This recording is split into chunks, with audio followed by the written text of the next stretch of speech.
ओम नमः शिवाय। ओम नमः शिवाय। श्री गणेशाय नमः। श्री गौरी नमः। ओम उमा महेश्वराभ्याम नमः। ओम नमः शिवाय। श्री शिव महापुराण वायवीय संहिता प्रारंभ प्रथम अध्याय। व्यास जी बोले, शिव जी, गणेश जी और स्वामी कार्तिकेय तथा सृष्टि उत्पत्ति पालन तथा संहार करने वाले शंकर जी को नमन करता हूँ, उनके चरणों का ध्यान करता हूँ, जिनकी शक्ति अद्वितीय और जो सब में गमन करने वाले तथा व्यापकता ही जिनका स्वभाव है, उन अजन्मा विश्वकर्ता अविनाशी शिव जी महात्मा महादेव की मैं शरण में हूँ। जब धर्म स्थान महागंगा यमुना के संगम स्थल प्रयाग तथा नैमिषारण्य में ऋषियों ने फिर यज्ञ का अनुष्ठान किया, तो उन अखिल सृष्टकर्मा मुनियों के उस यज्ञ का वृत्तांत सुनकर व्यास जी के पुत्र सूत जी उस स्थान में आए। तब उन्हें आया हुआ देख सब मुनि प्रसन्न हो गए और प्रेम पूर्वक विधि से ऋषियों ने उनका सत्कार पूजन आदि किया। फिर उन्हें सर्वश्रेष्ठ आसन पर बिठाकर प्रार्थना करने लगी कि हे सर्वशक्तिशाली सर्वज्ञशाली सूत जी, आपका आगमन शुभ। आप सब पुराणों इतिहास को जानने वाले हमारे आश्रम में पधारे हैं, हमारे अहोभाग्य हैं। आप तो श्री व्यास जी के शिष्य हो, सब कथा रहस्यों को जानते हो। कृपया करके हम लोगों को भी दिव्य कथा रूप का अमृत पान कराइए। इस प्रकार सभी मुनिगणों ने प्रार्थना को सुनकर श्री सूत जी ने अपने मन में पहले भगवान शंकर और श्री गणेश जी का ध्यान किया। फिर जगत जननी माँ जगदम्बा स्वरूप श्री माँ पार्वती जी के श्री चरणों का ध्यान कर अपने गुरुदेव को प्रणाम करके बोले, हे मुनियों, अब मैं आपको सभी विद्याओं के रूप पुराणों के प्रकट होने का वृत्तांत सुनाता हूँ। पुराण क्यों हैं? श्वेत कल्प के समय वायुदेव ने जो कुछ कहा था, उन्हीं शब्दों तथा अर्थों से युक्त न्याय से पूर्ण शास्त्रों के अर्थों से शोभित तथा क्रम ही पुराण कहे जाते हैं। 4 वेद, 6 शास्त्र, मीमांसा, न्याय, कर्म ही पुराण कहे जाते हैं। सूत जी ने कहा, सुनिए, 4 वेद, 6 शास्त्र, मीमांसा, न्याय, धर्मशास्त्र, सभी पुराण इत्यादिकों में 14 प्रकार की विद्याएं हैं। फिर आयुर्वेद, धनुर्वेद, गंधर्व वेद, अर्थशास्त्र, ये 4 उन 14 में युक्त कर देने से विद्या 18 प्रकार की हो जाती है। और इन 18 विद्याओं के उत्पादक भगवान शंकर जी हैं। संसार को बनाने के लिए आपने प्रथम ब्रह्म को उत्पन्न किया और यह 18 विद्याएं ब्रह्मा को प्रदान की। ब्रह्म की रक्षा के लिए विष्णु को शक्ति प्रदान की। विष्णु जी तो ब्रह्मा जी की रचना करने वाले मध्य पुत्र हैं। ब्रह्मा जी ने 18 विद्याएं पाकर पुराणों का विस्तार किया। फिर ब्रह्मा जी के 4 मुखों से 4 वेद उत्पन्न हुए। उनके बाद अन्य सभी शास्त्र पैदा हुए। हे ऋषिगण, इन पुराणों को स्वयं ब्रह्मा जी ने प्रकट करने वाले हैं, अतः इनका पढ़ना समझना पृथ्वी के सभी लोगों के लिए कठिन था।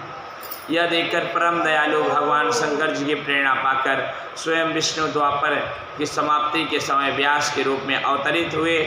उन्होंने ही वेदों का विभाग करके शास्त्रों को संक्षिप्त रूप में बनाया। इसी प्रकार सभी द्वापर युग के अंत में विष्णु व्यास रूप में प्रकट होकर वेदादि विधाओं का आदि क्रिया करके फिर नवीन पुराणों की रचनाएं की। इस द्वापर की समाप्ति में सत्यवती पुत्र कृष्ण द्वैपायन नाम से व्यास जी प्रकट हुए। वेदों को आपने 4 भागों में विभक्त किया, इसलिए आपका नाम वेद व्यास प्रसिद्ध हुआ। बोले व्यास भगवान की जय। फिर सामान्य रूप से पुराण रचना की गई। संक्षेप में सभी पुराण के 4 लाख श्लोक रचे। हे ऋषिश्वरों, जब तक पुराणों को न पढ़ा जाए तब तक वेद उपनिषद वेदों के अंग पढ़ने में कुछ भी ज्ञान नहीं होता। पुराण संख्या में 18 हैं, जैसे ब्रह्म, पद्म, विष्णु, शिव, भागवत, भविष्य, नारद, मार्कंडे, अग्नि, ब्रह्मवैद, लिंग, वराह, वामन, कूर्म, मत्स्य, गरुण, ब्राह्मण, स्कंद, इस प्रकार के 18 पुराण हैं। इनमें चौथा श्री शिव महापुराण सेवों को सभी कामनाएं पूर्ण करने वाला। इसी शिव पुराणोक्त धर्म तथा विविध प्रकार शिव आराधना करने से 3 वर्णों के मनुष्यों तथा देवताओं को शिव कथा से शीघ्र शिव लोक की प्राप्ति होती है, जिसे मुक्ति कहा जाता है। मुक्ति की अभिलाषा से शिव आराधना का फल अवश्य मिलता है। दूसरे अध्याय में सूर्य बोले, हे ऋषियों, सर्वप्रथम अनेक कल्पों के बीत जाने पर जब वराह कल्प प्रारंभ हुआ तब सभी ऋषियों ने विवाद छिड़ गया। विवाद परम ब्रह्म के विषय का था। परम ब्रह्म कौन है? कोई किसी को कहता था तो कोई किसी को, किंतु निर्णय न हो सका। तब सभी ने मिलकर ब्रह्मा जी के पास पहुँचे, प्रणाम करके स्तुति की। ऋषियों पर प्रसन्न होकर ब्रह्मा जी बोले, हे ऋषियों, आप लोग किस कामना से मेरे पास आए? ब्रह्मा जी की बात सुनकर ऋषियों ने कहा, हे स्वामी, हम एक संदेह रूप अज्ञान के अंधकार में पड़ गए हैं, बहुत व्याकुल हैं, कृपा करके हमारा वह संशय का निवारण करें। हमें मालूम नहीं कि अविनाशी नित्य शुद्ध चित्त स्वरूप परिपूर्ण परम ब्रह्म परमात्मा कौन है। अपनी लीला से संसार को रचकर इसका पालन संहार करने वाला है। तब इस प्रकार मुनियों का कथन सुनकर ब्रह्मा जी ने अपने आसन से उठकर भगवान शिव जी का ध्यान किया। फिर ऋषियों से बोले। तीसरे अध्याय में बताते हैं, ब्रह्मा जी कहे, हे ऋषियों, जो मन एवं वाणी से अतीत हैं, जो ब्रह्म विष्णु रुद्र आदि तथा मूल इंद्रियों के साथ सबको रचते हैं, पंडित जन जिनको परम आनंद को प्राप्त करके अभय हो जाते हैं, जिनकी कृपा द्वारा मुझे परम प्रजापति पद प्राप्त हुआ, जिसके द्वारा सारा ब्रह्मांड व्याप्त हो रहा है, जो सारे ब्रह्मांड के रचयिता हैं, जो सारे ब्रह्मांड को पैदा करके सब पर शासन करते हैं, वे अद्वितीय सदा शिव हैं और कोई भी परम ब्रह्म नहीं।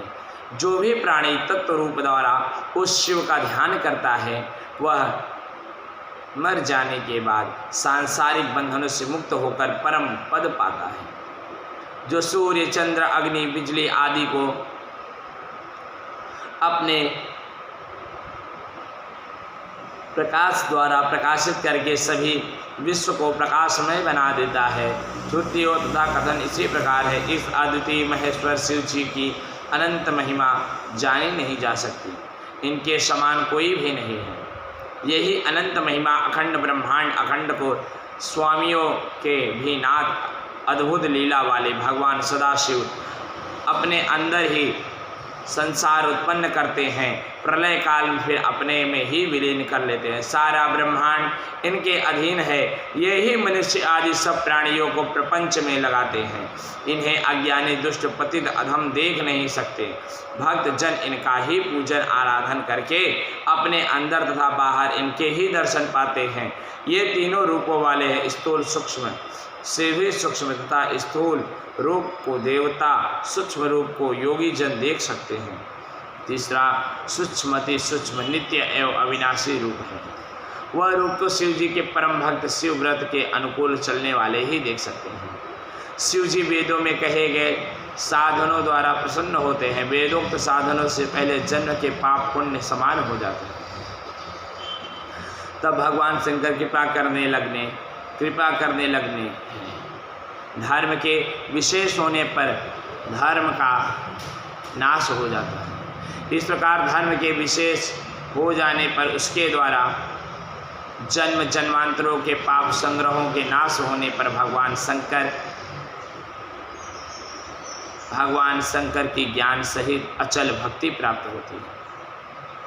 उनके गुण समूहों को समझने के लिए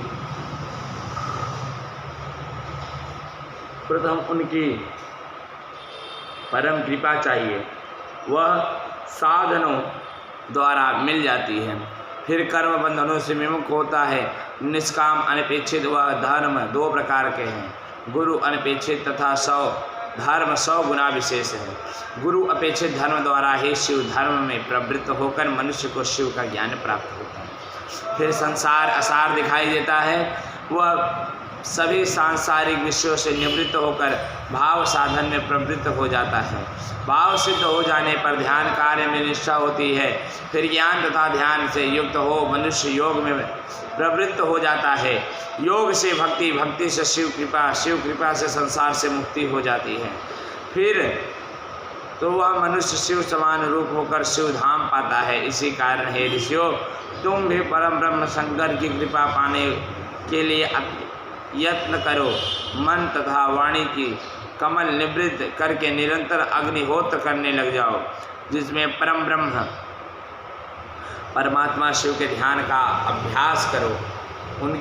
उसी के द्वारा सदा शिव में प्रेम को प्रबल करके बढ़ाओ।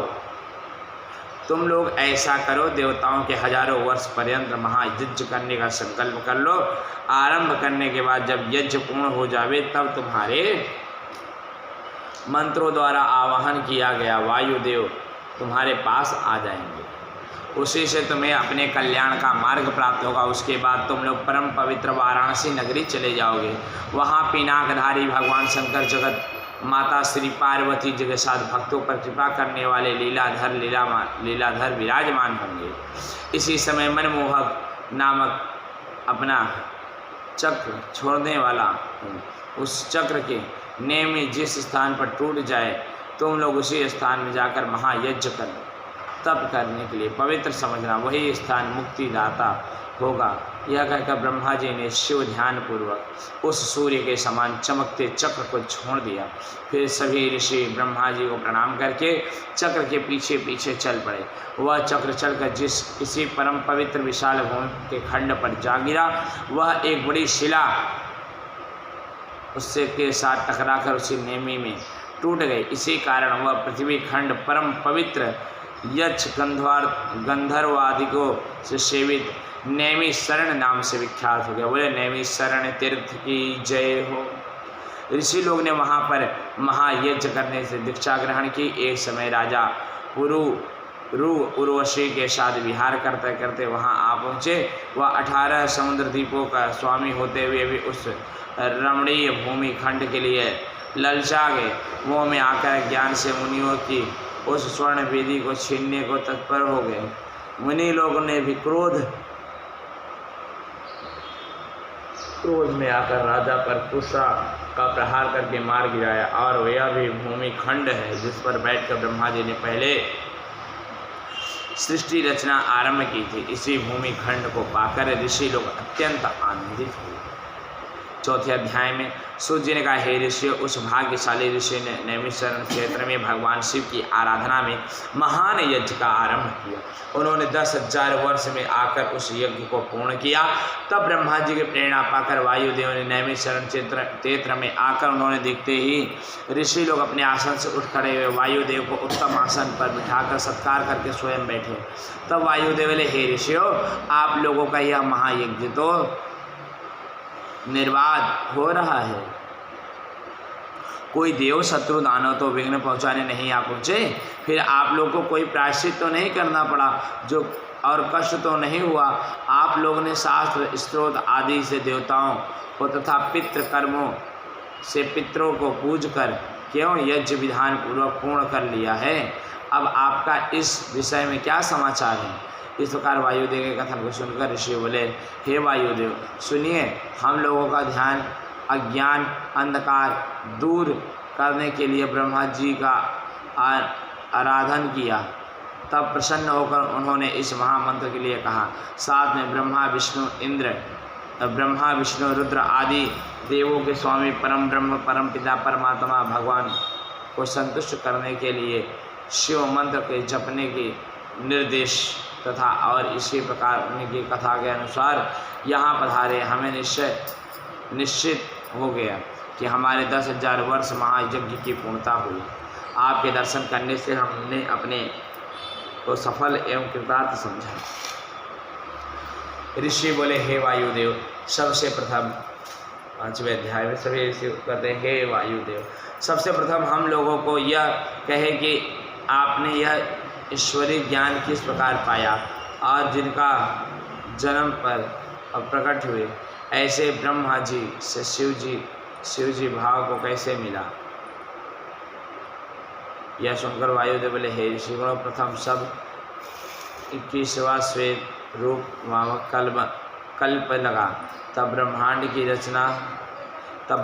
की रचना के लिए ब्रह्मा जी ने शिव जी को प्रसन्न करने के लिए कठोर तपस्या की थी। उनके द्वारा संतुष्ट होकर अपना रूप दिखाते हुए शिव जी ब्रह्म ज्ञान का उपदेश देने लगे। हे ऋषियों, अपने तप के प्रभाव से उसे ब्रह्म ज्ञान को मैंने ब्रह्मा जी से पाया। ऋषि बोले, अस्तु। तब यह परमानंद प्राप्ति कराने वाला परम पवित्र वह कौन ब्रह्म ज्ञान है, फिर आगे कैसे मिले। वायु बोले, प्रथम जो मैंने पशुपति संयज ज्ञान प्राप्त किया, सुख इच्छुक पुरुष को उसमें परम निष्ठा रखनी चाहिए। ज्ञान से ही अज्ञान द्वारा उत्पन्न दुख दूर हो जाता है। ज्ञान ही तो वस्तु विनाश है। देखो जीव तो चेतन है और प्रकृति जड़, इसी कारण वह दो वस्तु हैं। इन्हीं दोनों वस्तुओं का नायक ज्ञान है। वही ज्ञान पशुपात एवं पशुपति इन तीनों के क्रम से अक्षर एवं अक्षर से अभिव्यक्त तीनों संज्ञाओं का है। अक्षर तो पशु है, क्षर पाश एवं क्षर अक्षर से बाहर पति संयग है। ये तीनों नाम तत्व कहलाते हैं। क्षर प्रकृत और अक्षर पुरुष, इन दोनों को नाम तत्वज्ञ कहते हैं।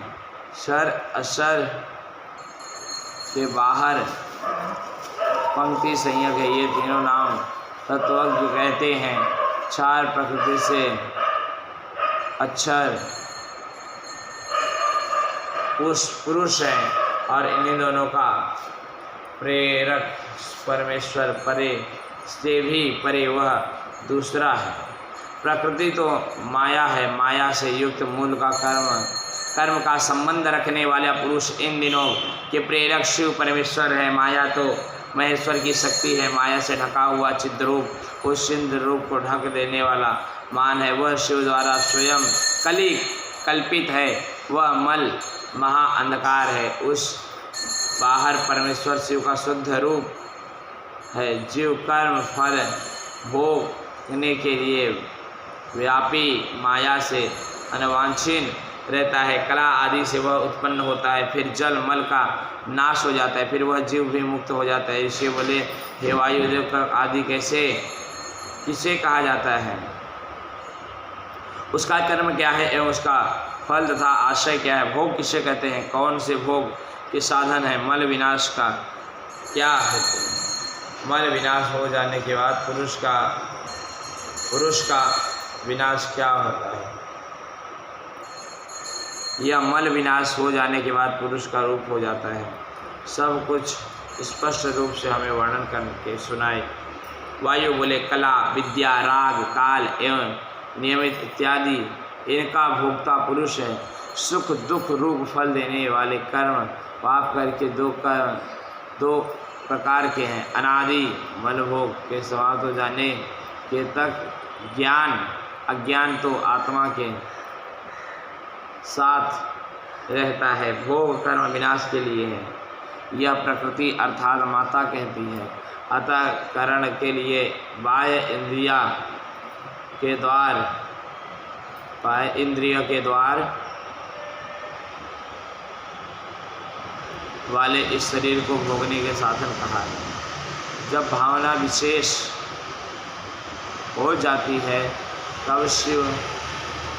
तब शिव की कृपा होती है, उसे मल विनाश हो जाता है। इस मल के नष्ट हो जाने पर मनुष्य शिव के स्वरूप की समझ पाता है। विद्या दिगंतर भगवान भावना का ज्ञान कराती है। राग देश कला बढ़ाती है, उसका नाशक काल है। देव शक्ति उसकी नेता की प्रकट नाम से कहता है। उसकी कला में अभिव्यक्त एवं एवं अभिव्यक्त एवं प्रधान प्रकृति नाम से कहता है। उसकी कला से अभिव्यक्त एवं अनन्याभिक्त लक्षण कहे गए हैं। सुख दुख में मोहित होकर जो आत्मा है उस कला वाला पुरुष प्रकृति जगमन रज तम इन गुण उपभोक्ता है। सुख के कारण रूप दुख को बढ़ाता है। राजस की मध्यम एवं तामस की अधोगति कहेगी। पंचभूत पंचमात्रा पंच ज्ञानेन्द्रिय पंच कर्मेंद्रिय प्रधान बुद्धि मन अहंकार ये चारों अप्रकट विकार युक्त हैं। इनके हेतु दशा प्रचार करके अव्यक्त करता है। यह शरीर आदि तो कार्य है प्रकट हुए हैं बड़े की तरह व्यक्त कहता है। ये शरीर आदि व्यक्त अव्यक्त से भिन्न नहीं, जैसे मिट्टी के घट कार्य भिन्न नहीं, इसीलिए अव्यक्त ही कर्मों का बुद्धि इंद्रिय एवं शरीर से व्यापी को व्यतिरेक तो है, किंतु आत्मा का कारण समझना दुर्बोध है। श्रेष्ठ पुरुषों के लिए आत्मा को नमन इंद्रिय शरीर आदि से भिन्न माना गया है। इसी कारण इनसे भिन्न ही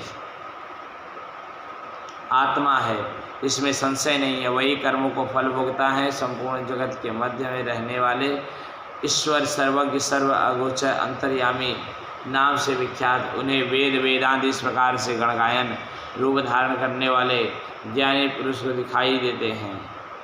विशेष क्या कहा जाए, वे वेदों से भी भिन्न हो जाते हैं। भिन्न नहीं मानते, वे अज्ञानी हैं। शरीर तो निश्वर पराश्रित दुखों का खान है, बार बार नष्ट हो जाता है। जीव एक शरीर में स्थिर नहीं रह सकता, जन्म मरण के लिए संसार चक्र में चढ़कर प्रवेश होता है। यह आत्मा किसी की नहीं हो सकता। कोई देह के मध्य रहकर देह को ही देखता है, वह देह से नहीं देख सकता। शरीर एवं देह का दृष्टा तो कोई दूसरा नहीं, किंतु ये तीनों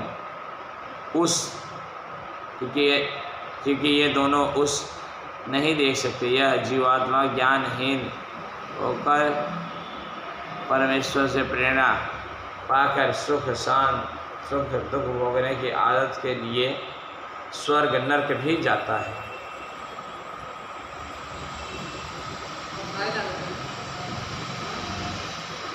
छठवें अध्याय में ऋषि बोले, हे वायुदेव, पशु एवं पाश इन दोनों का आपने वर्णन किया, इनका स्वामी कौन है? वायुदेव बोले, हे ऋषियों, पशु पाश का निवारक परमेश्वर है। वह सर्वव्यापक गुण स्थान निर्माता है, उनके बिना संसार निर्माण नहीं हो सकता।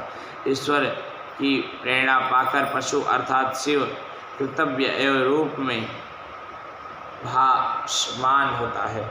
वस्तुतः करता नहीं, परमात्मा ही करता है। जैसे नेत्रहीन पुरुष को कुछ नहीं दिखाई देता, वैसे प्राणियों को ईश्वर नहीं दिखता।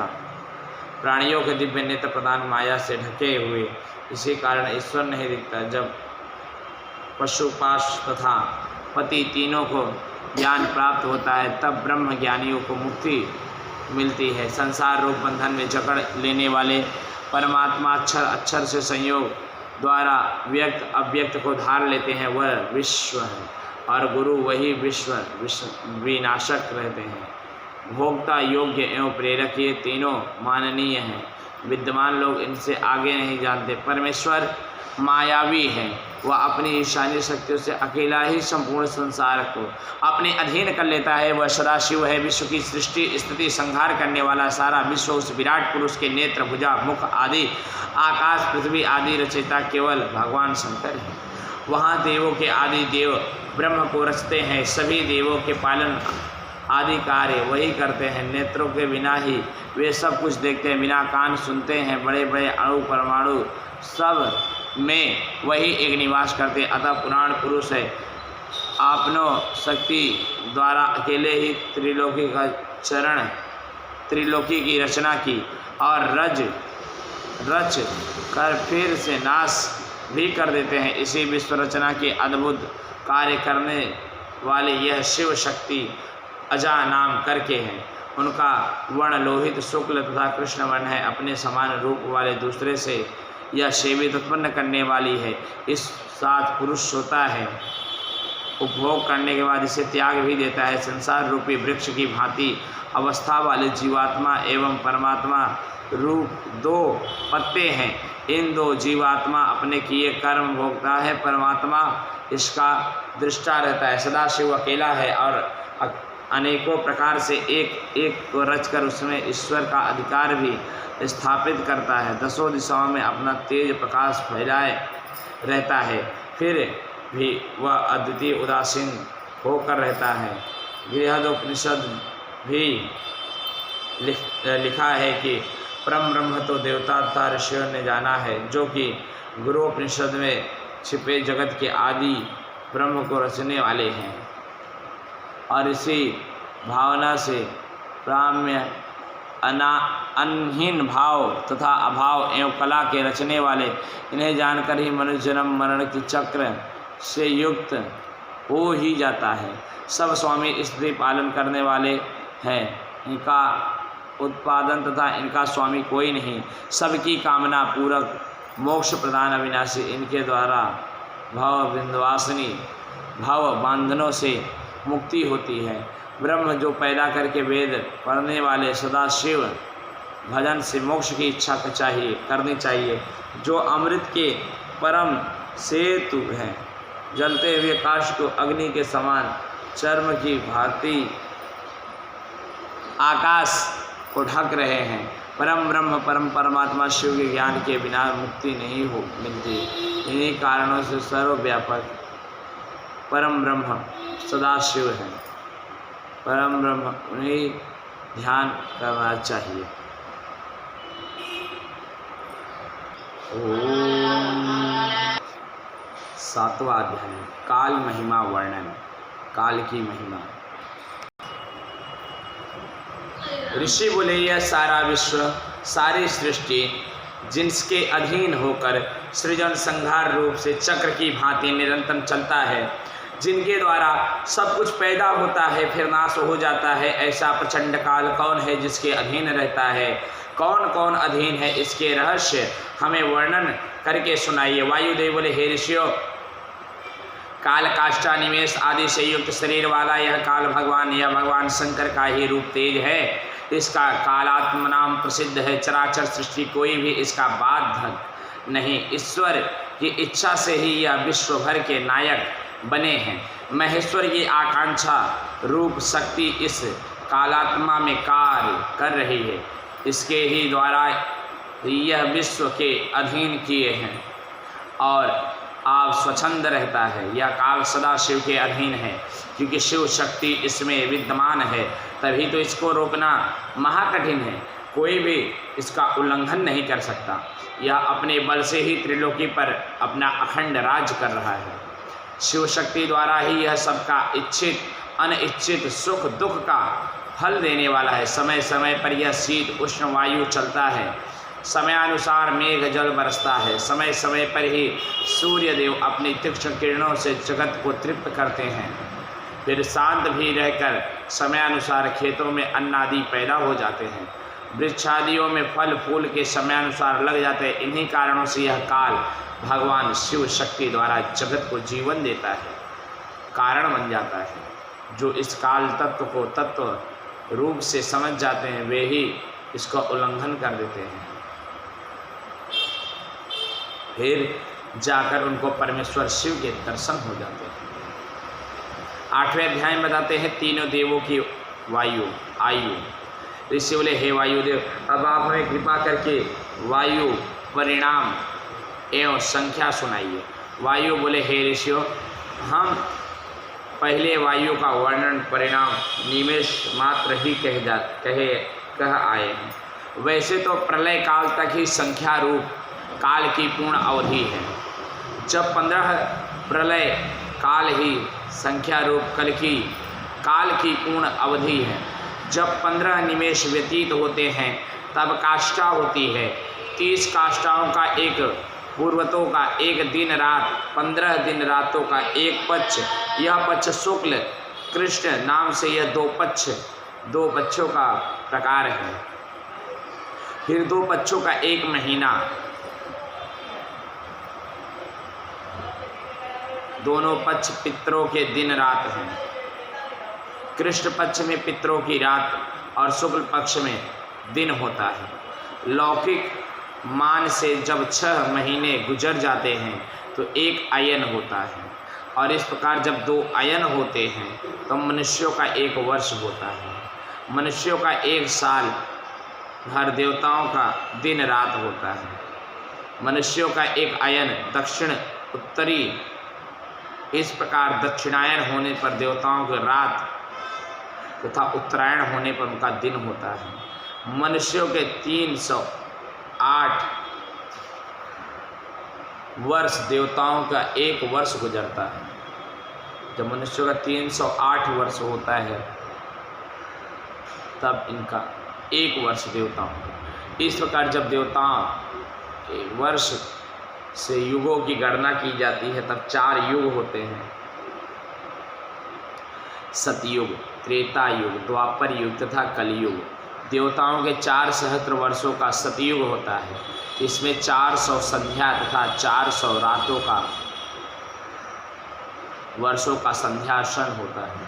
सतयुग को छोड़कर बाकी सभी युगों के संध्या और संध्यासन के साथ परिणाम में 1 पाद कम होते रहते हैं। जैसे 30,000 वर्ष त्रेता के होते हैं, उसकी 200 वर्ष संध्या, इतने ही वर्ष संध्यासन।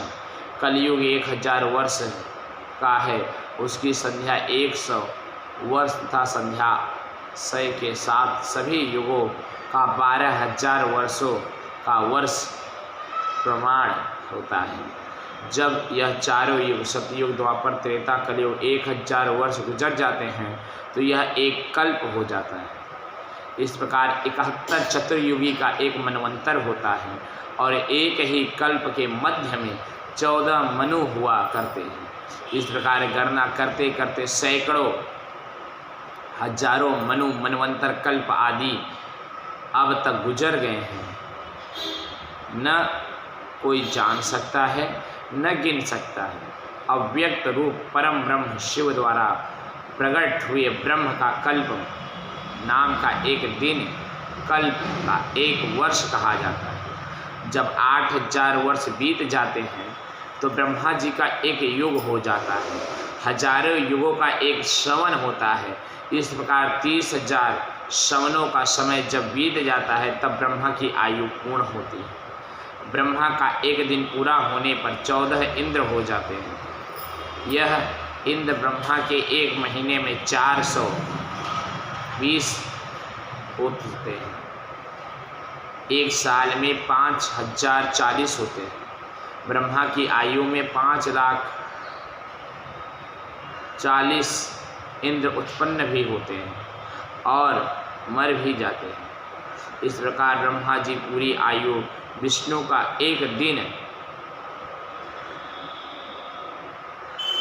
रुद्र का जब 1 दिन होता है तब विष्णु की आयु पूरी हो जाती है। ईश्वर का जब 1 दिन होता है तब रुद्र की आयु पूरी हो जाती है। इस प्रकार काल की गणना कही गई है। जब ब्रह्मा जी पूरी उम्र बीत जाती है तब भगवान विष्णु का 1 दिन होता है, और जब उनका पूरा युग बीत जाता है तब रुद्र का 1 दिन कहा जाता है, और जब रुद्र की पूरी आयु पूर्ण हो जाती है तब ईश्वर का 1 दिन की गणना की गई है। ये ईश्वर सदाशिव की 5,25,000 साल पुरानी आयु होने पर सारी सृष्टि प्रकट होती है। संहार भी होता है, सब नाश हो जाता है, किंतु परम ब्रह्म सदाशिव का न नाश होता है ना जाए। सदाशिव पर कभी कालात्मक आक्रमण नहीं कर सकता। ये सृष्टा सभी कालांतर ईश्वर का 1 दिन एवं इतना ही समय 1 रात परमेश्वर के 1 दिन में सृष्टि की उत्पत्ति तथा रात में संहार होता है। इस प्रकार से ईश्वर काल गणना केवल लोगों के हित के अर्थ से की गई है। वस्तुतः परमेश्वर की न कोई रात है न कोई दिन है। 9वें अध्याय में ऋषि बोले, हे वायुदेव, आपने बड़ा अद्भुत आख्यान सुनाया। अब संसार रचना की भली भांति से हमें सुनाने की कृपा करें। वायुदेव बोले, हे ऋषि सुनो, सर्वप्रथम सर्वशक्ति संपन्न शिव से, ब्रह्म से शक्ति की उत्पत्ति हुई। वह शक्ति माया होती है। माया से फिर प्रकृति प्रकट हो जाती है। सर्वप्रथम उत्पन्न शक्ति के आगे सान्यतीत पद होता है, उसके आगे विद्या पद के आगे प्रतिष्ठा पद, उसके आगे निवृत्त पैदा होते हैं। ये तो शंकर जी की प्रेरणा से साधारण सृष्टि हुई। इन सब की अनुलोभ से उत्पत्ति तथा वृतिलोभ से नाश होता है। इन पांचों पदों का उद्देश्य क्या है? वह तो परस्पर सृष्टा की भी इच्छा नहीं करता, तब भी यह जगत 5 कलाओं से पूर्ण एवं अप्रकट कारण रूप है। इसके मध्य में स्थित सभी कुछ आत्मा से अनुष्ठित है। महत आदि से आरंभ करके विशेष तक रचना होती है। इन्हीं कारण सर्वज्ञ सर्वशक्तिमान अनादि अनंत महेश्वर सदाशिव ही सृष्टि की रचना, पालन, संहार आदि कार्य किया करते हैं। अन्वय से रहित सृष्टि आदि से समाप्ति तक ब्रह्मा के 100 वर्ष गुजरते हैं और यह 100 वर्ष ब्रह्मा की पूरी आयु होती है। ब्रह्मा जी आयु के 2 भाग किए हैं, प्रथम परार्ध, द्वितीय परार्ध। दोनों परार्धों की समाप्ति से ब्रह्म की आयु समाप्त होती है। तब अव्यक्त आत्मा अपने मध्य कार्य को ग्रहण कर लेता है। इस कार्य जगत का अव्यक्त में समावेश होने पर, विकार के संहार होने पर प्रधान तथा पुरुष ये दोनों धर्म के समाहित रहते हैं। सत्वत्व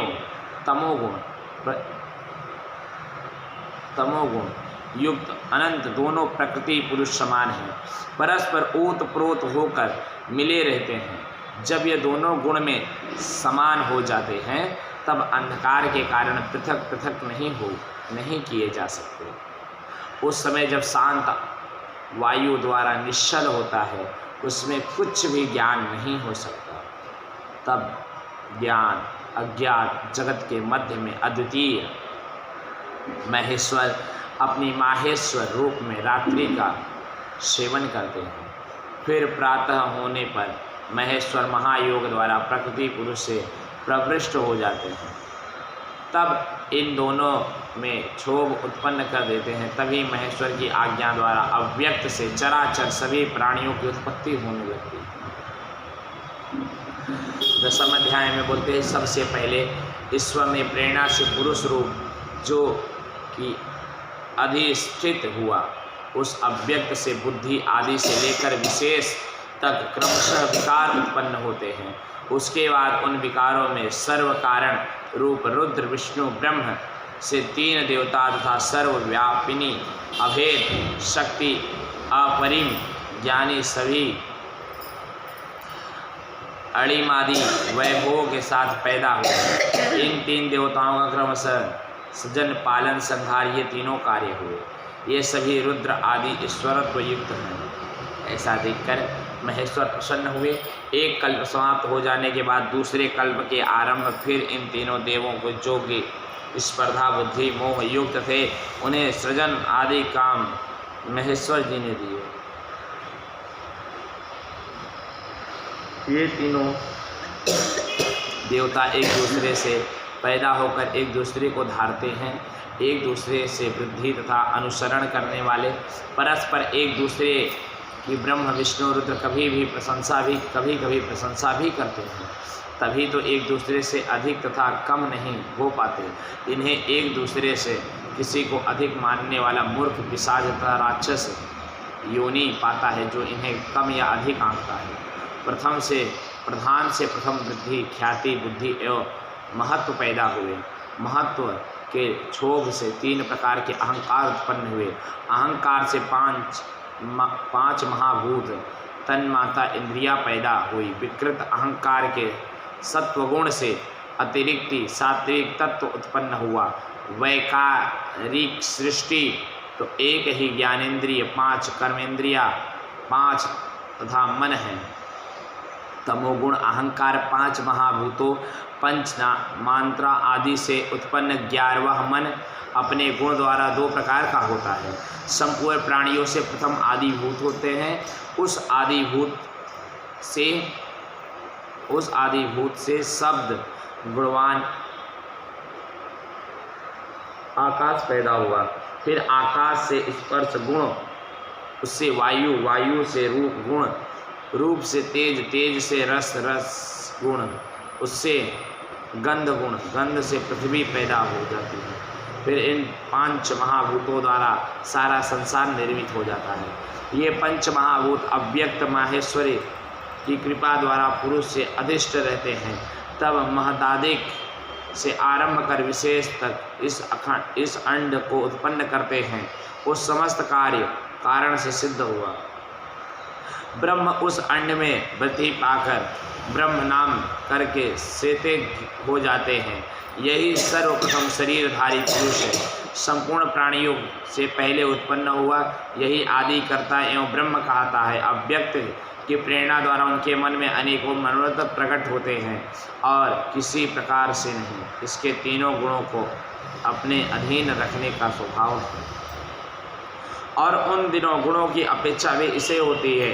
उन्हीं 3 गुणों द्वारा फिर अपने शरीर के 3 भाग कर देता है। सृष्टि कार्य में ब्रह्म का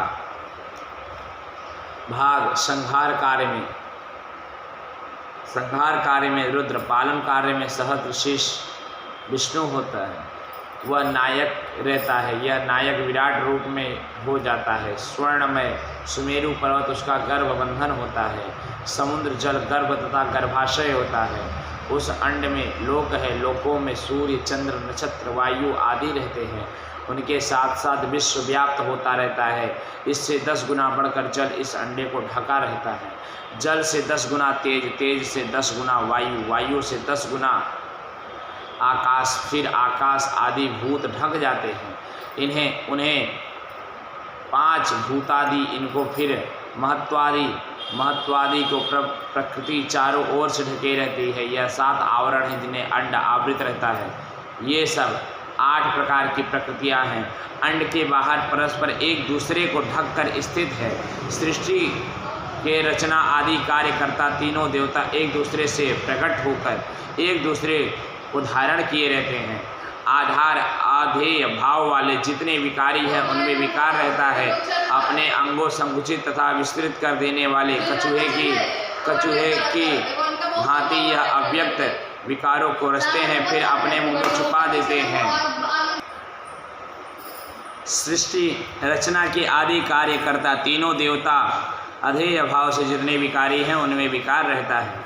अपने अंगों को संकुचित तथा विस्मृत कर देने वाले कछुए की भांति यह अव्यक्त विकारों को रचते हैं, फिर अपने में छुपा लेते हैं। अव्यक्त द्वारा ही संपूर्ण संसार क्रमशः निर्मित होता है और विपरीत इनके क्रमशः लय भी हो जाता है। काल के अधीन होने के कारण गुण भी सम तथा विषम हुआ करते हैं। गुणों की कमी एवं विशेषता होने पर ही सृष्टि रचना होती है। इनका समानतत्व होने पर भी प्रलय हो जाती है। ब्रह्मा जी की योनि यही है। महाकठिन अंड ही ब्रह्मा का निश्चयात्मक क्षेत्र है, तभी तो ब्रह्म क्षेत्र है। प्रकृति एवं सर्वगामिनी है।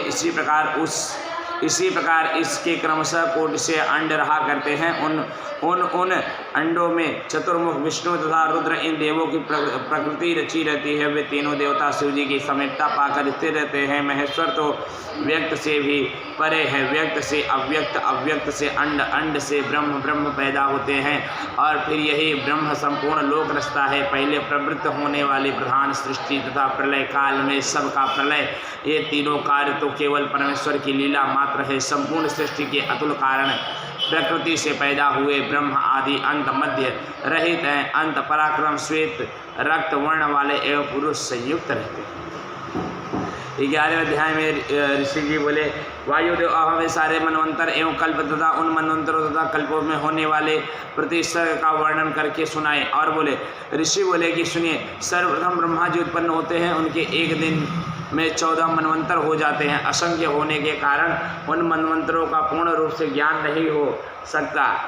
अब मैं इस समय कल्प की प्रवृत्ति का उदाहरण देकर कहता हूँ, आप लोग फिर अन्य कल्पों की कल्पना इसी अनुसार कर लेना। अब इस समय 12 कल्प हैं, इनमें भी 14 मनवंतर, उनमें भी 7 का स्वयंभू तथा अन्य 7 का स्वर्णिक नाम है। इन 14 में न 7वां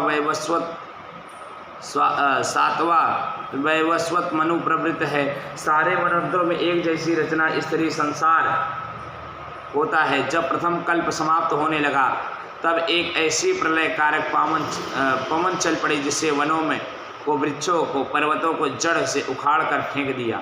तब तीनों देवताओं के मध्य चिंगारी की भांति अग्नि देवता प्रकट हो गए। उन्होंने जगत भर को जला दिया। वर्षा जल से पूर्ण होकर सागर उछाल पड़े, फिर संपूर्ण संसार को डुबो दिया। उसके बाद पितामह ब्रह्म ने देखा कि यह संपूर्ण ब्रह्मांड नष्ट हो गया, 10 दिशाओं जल भर गई, और तभी से वे नारायण रूप होकर जल पर सुख पूर्वक सो गए। फिर जल का नाम नार जल से उत्पन्न हुए भी कहा जाता है। जल ही जिनका स्थान हो वह नारायण शब्द वाच्य हो गया। बोले श्रीमन नारायण भगवान की जय। जब सृष्टि का आदि काल होता है तब श्रुति जिस प्रकार ईश्वर को निद्रा से जगाती है, उसी प्रकार योगमयी निद्रा से सोते हुए त्रिदिशाधिपति ब्रह्म रूप शिव को भी प्राप्त होने पर देवता तथा जनलोक निवासी सिद्धियों ने हाथ जोड़कर अपने स्थितियों से जगा दिया। उसके बाद निद्रा त्याग कर जल सैया पर बैठकर चारों ओर देखने लगे, आश्चर्य में पड़कर विचारने लगे। वे ब्रह्म तो थे ही, तब अपने जनक त्रिलोचन शिव जी का स्मरण किया। उनको ज्ञान हो गया कि पृथ्वी जल में डूब गई। उनको निकालने के लिए वराह रूप को स्मरण करके स्वयं पर्वत के समान विशालकाय वराह रूप बनकर अपने दीर्घ निश्वासों द्वारा प्रलय समुद्र को झकझोरते हुए ब्रह्मा जी पृथ्वी लाने के लिए रसातल में चल दिए। फिर उसके बाद वराह रूप वाले ब्रह्मा ने जल के मध्य पृथ्वी को ढूंढा। जब मिल गई तो अपनी ढाढ़ों पर रखकर रसातल से आए। उस समय उनकी अद्भुत शोभा थी, जिसे देखकर जनलोक निवासी सिद्ध आदि से प्रसन्न होकर फूलों की वर्षा करके फिर प्रसन्नता मन से नाचने लगे। 12वें अध्याय में वायुदेव बोले, हे ऋषिगण, उसके बाद ब्रह्मा जी ने सृष्टि की चिंता होने लगी। उसके मध्य में पढ़कर उन्होंने तपोमय मोह पैदा हो गया, जिसके चारों तरफ अंधेरा ही अंधेरा छा गया। तब तो बीज कुंभ की भांति अंदर तथा बाहर के अंधकार से व्याज स्तब्ध तथा संज्ञ शून्य होने से भी सभी मोह घिरी हुई। वृद्ध सुख इंद्रिया आत्मा, इसी प्रकार से आत्मा वाली सृष्टि पैदा हो गई। यह सृष्टि उपयुक्त न थी, यह देखकर ब्रह्मा जी व्याकुल हो गए। फिर दूसरी सृष्टि की रचना के लिए ध्यान लगाए। उससे पक्षियों की सृष्टि पैदा हुई, किंतु यह सृष्टि अंतर तो ज्ञान वाली और बाहर ज्ञानहीन थी। यह सृष्टि पैदा होते ही कुमार्ग में पड़ गई। फिर ब्रह्मा जी ने सात्विक देवताओं की सृष्टि तीसरी बार रची। यह सृष्टि भीतर बाहर ज्ञान वाली एवं ब्रह्मा जी को संतोषकारक थी।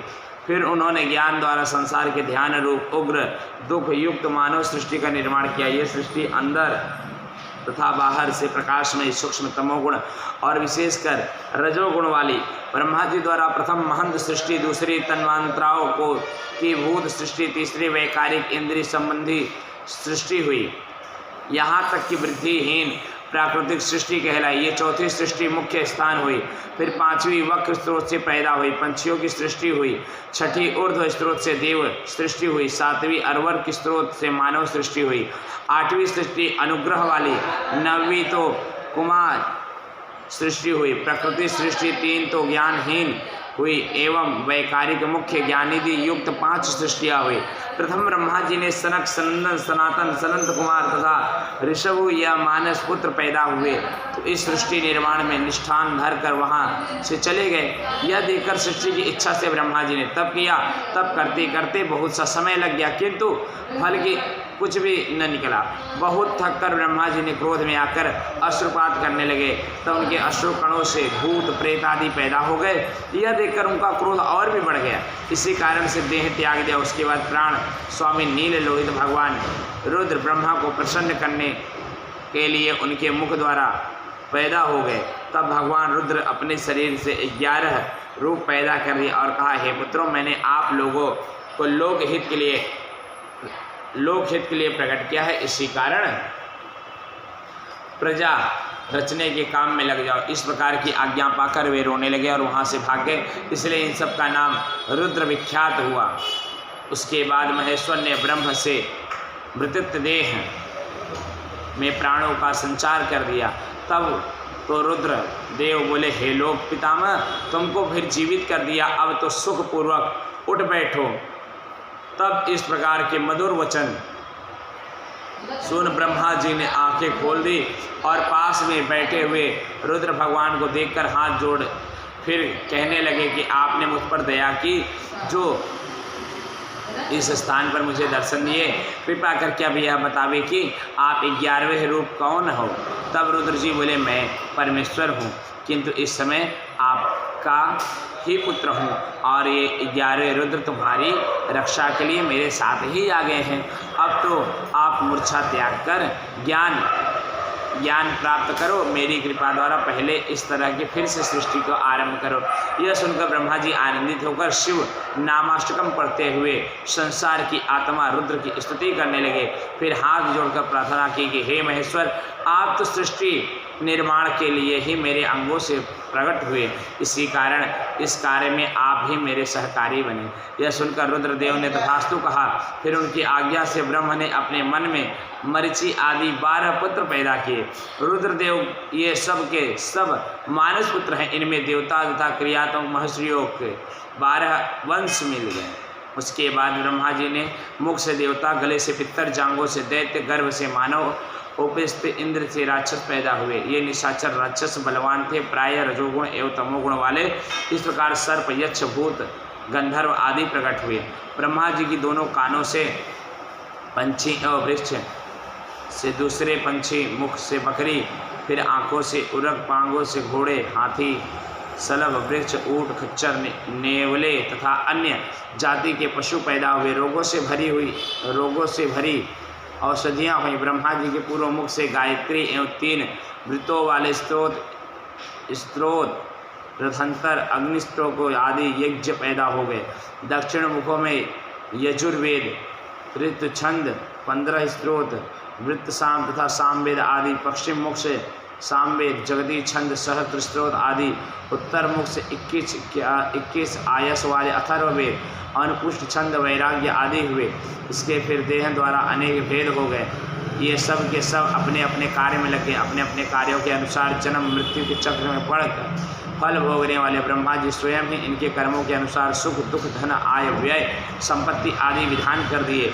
युग एवं समय के अनुकूल ही सभी प्राणियों के गुण कर्म स्वाभाविष्ट होते हैं। 13वें अध्याय में ऋषि बोले, हे वायुदेव, जब सृष्टि का आरंभ होने लगा तो पहले परमेश्वर द्वारा ब्रह्म विष्णु उत्पन्न हुए। महेश्वर अपनी लीला द्वारा संपूर्ण संसार को रचते हैं। फिर प्रलय समय में अग्नि, विष्णु एवं ब्रह्म के साथ साथ ही उनका नाश भी कर देते हैं। इस प्रकार सर्वमर्थ महेश्वर जी का ब्रह्मा का पुत्र होना तो असंभव है। फिर वे ब्रह्मा के पुत्र किस प्रकार हुए, हमारे इस संशय को निवारण करें। वायु बोले, हे मुनियों, महेश्वर जी जगत के निर्माण, पालन तथा संहार के लिए ब्रह्मा, विष्णु, रुद्र इन तीनों देवों को पैदा किए। उन्हें एक से बढ़कर एक दूसरे से बढ़ती होने से ईर्ष्या पैदा हो गई। तब तो महेश्वर जी संतुष्टि के लिए तप करने लगे। उनकी कृपा प्राप्त करके सर्वात्मक पद पाया। यह तो महेश्वर जी कल्प कल्प की लीला है। किस कल्प में तप द्वारा प्रसन्न होकर ब्रह्म विष्णु को पहले पैदा करते हैं, किसी में महेश्वर की लीला से ही ब्रह्म विष्णु को रुद्र पैदा कर देते हैं। किसी कल्प में विष्णु ब्रह्मा रुद्र को प्रकट करते हैं। इसी प्रकार कल्प भेद से ब्रह्म विष्णु रुद्र एक दूसरे को प्रकट किया करते हैं। जब मेघ वाहन नाम का कल्प लगा तो इस समय भगवान विष्णु ने मेघ रूप धारण कर लिया। तब दिव्य 10,000 वर्ष पर्यंत पृथ्वी को धारे रहे। इनके उनके इस दिव्य प्रभाव को देखकर माहेश्वर जी ने विष्णु जी को अव्यक्त शक्ति प्रदान की, जिससे सर्वात्मक संयुक्त था। इस प्रकार के विष्णु जी के वैभव को देखकर